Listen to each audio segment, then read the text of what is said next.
പയ്യന്നൂരിൽ കുഞ്ഞികൃഷ്ണനോ വൈശാഖോ UDF പിന്തുണയ്ക്കുമോ? Fund വിവാദമുയർത്തി നിലവിലെ MLA-ക്കെതിരെ ആഞ്ഞടിച്ച V Kunhikrishnan പയ്യന്നൂരിൽ നിയമസഭാ മണ്ഡലത്തിൽ ആഞ്ഞടിക്കുമോ എന്ന ആകാംക്ഷയിലാണ് രാഷ്ട്രീയ കേരളം.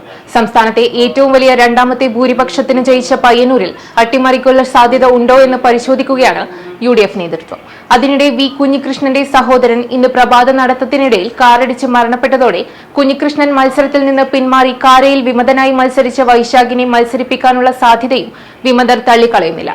കഴിഞ്ഞ തവണ 49,000-ന്റെ ഭൂരിപക്ഷത്തിന് ജയിച്ച മണ്ഡലത്തിൽ UDF വിമതനെ പിന്തുണച്ചാൽ ശക്തമായ മത്സരം കാഴ്ചവെക്കാൻ കഴിയുമെന്നാണ് രാഷ്ട്രീയ കേന്ദ്രങ്ങൾ വിലയിരുത്തുന്നത്. കഴിഞ്ഞ ലോക്സഭാ തെരഞ്ഞെടുപ്പിൽ UDF സ്ഥാനാർത്ഥി രാജ്മോഹൻ ഉണ്ണിത്താൻ ഭൂരിപക്ഷം 13,000-ആയി കുറച്ചതും UDF-ന് പ്രതീക്ഷ നൽകുന്നുണ്ട്.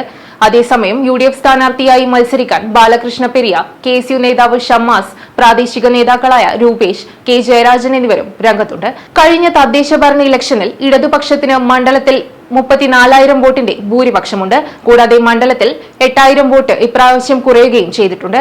അതുകൊണ്ട് തന്നെ ഒരു അട്ടിമറി വിജയം നടക്കണമെങ്കിൽ 17,000-ഓളം വോട്ടുകൾ വിമതർ അട്ടിമറിക്കണം.